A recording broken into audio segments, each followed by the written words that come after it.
Hey everyone, and welcome to another video. So today we're taking a look at a couple of products from a company called SofaBaton. So these are both of the universal remotes that they actually produce. So both of these have been out for quite a while. I believe the U1 is the original model and the X1, I believe, is the newer model. So what we're going to do in this particular video is just take a look at what you actually get in the packages. Now both of these I believe are still on sale. Both of them offer different sorts of functionality, and I believe the price points are different as well.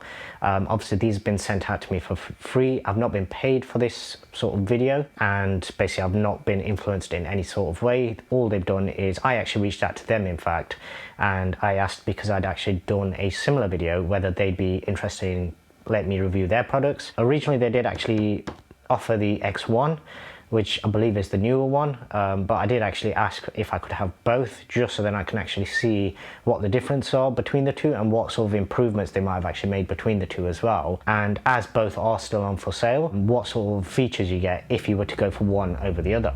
Okay, so as the U1 seems to be a smaller package, what we'll do is we'll start with this particular one and then we'll take a look at the X1 after. So I'm not expecting this to have a lot in terms of the actual packaging. Obviously it's a very small box, so opening it up, and I've not opened these before, so this is my first look at these as well. So you do get some basic information in terms of how to set it up.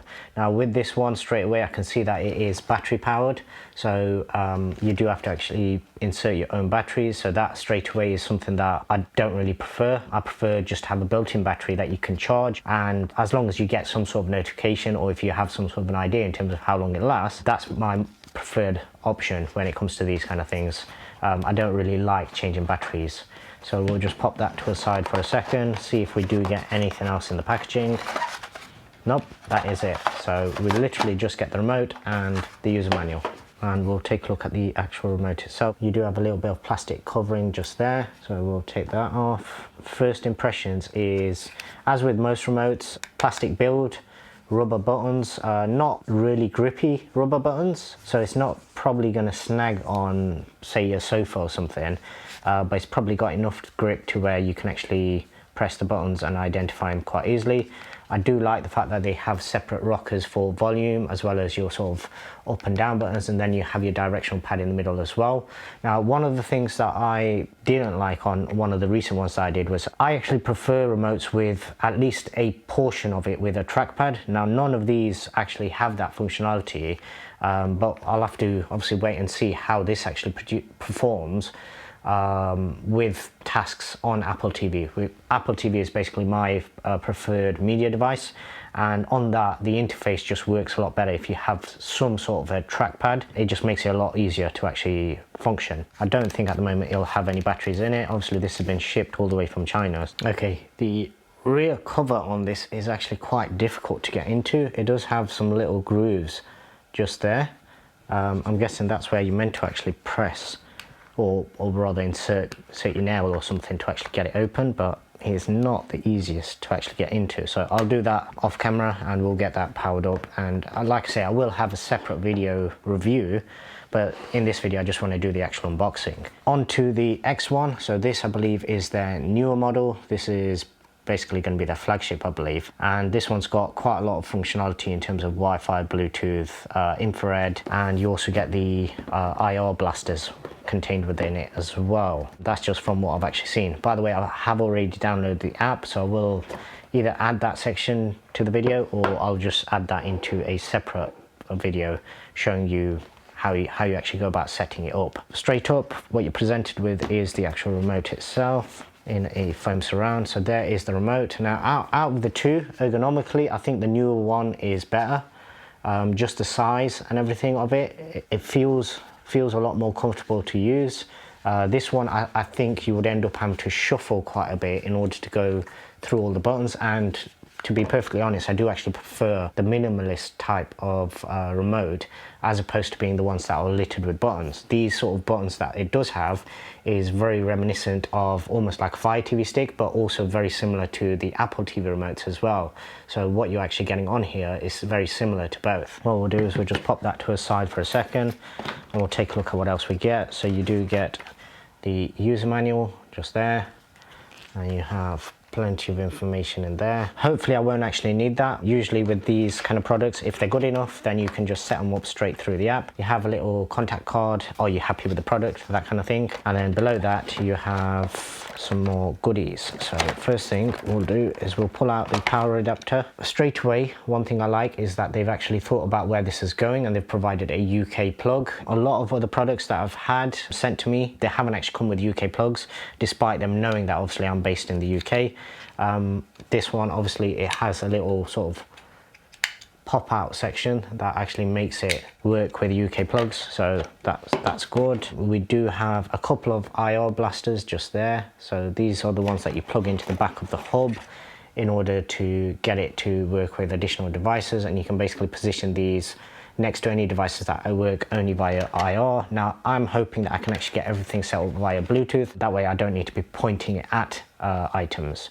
Alongside that you do get a USB-A to USB-C cable and a two USB-A to USB-C cables just there. Not 100% sure what they're for. I know one of them is probably going to be for the hub itself. Hub itself is unfortunately very shiny, glossy plastic. The last thing that you want in a home theater setup, but usually how they actually end up. If we take a look at the back of this, you can see it does have a USB-C port just there. And alongside that you also have presumably a reset button as well as a 1 and 2, which is your IR ports just there.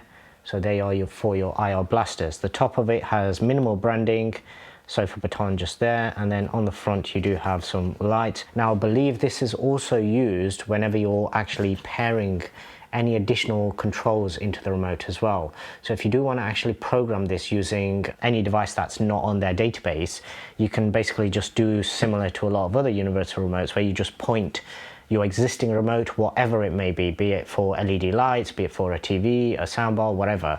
As long as it blasts IR, then you can basically blast it at this and it will replicate the code, and that should actually work. Just on the back you do have some mounting points, so if you did want to actually wall mount this, so for example in my living room I do actually have all of my devices set up behind my TV, everything's hidden, so in theory you could actually set this up and almost stick this onto the back of your TV or onto the wall and use it as an IR blaster there. Now I'm hoping, as I say, I'm hoping I don't need to actually make use of any of the IR functionality on this. I believe most of my devices will work through Bluetooth, but we'll wait and see. So yeah, that's pretty much everything that you get in the box. And one thing I forgot to mention is the fact that this remote does actually use USB-C for charging, which is obviously a lot better because not only will it charge faster, but it means that I don't have to worry about batteries or anything like that.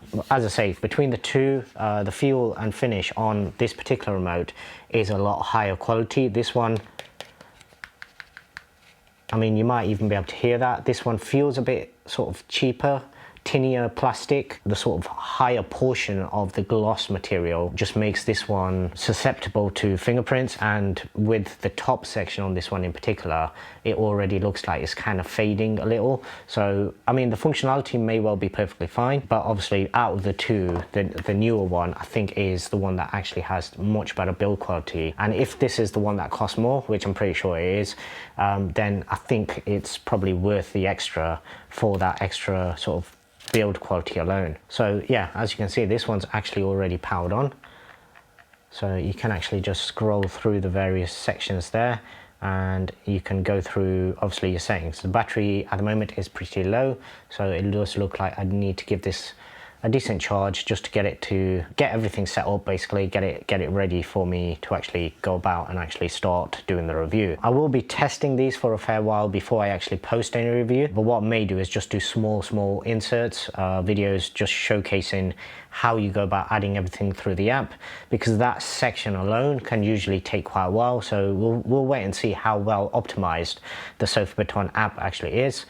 Some of the previous versions not previous version, but other remotes I've actually used, the apps aren't the best, which means that it takes you quite a while to actually figure out how to use them, and then also to add the remotes as well. With this one, from what I've heard, it's pretty simple to use. We'll wait and see how the functionality actually performs with regards to everything else. So that's it for this particular video. Obviously I will have follow-up videos coming, so if you haven't already done so, please do subscribe, hit the notification bell so you don't miss out on any of my videos, and I'd really appreciate it if you could also give this video a thumbs up. And until the next one, thanks very much for watching.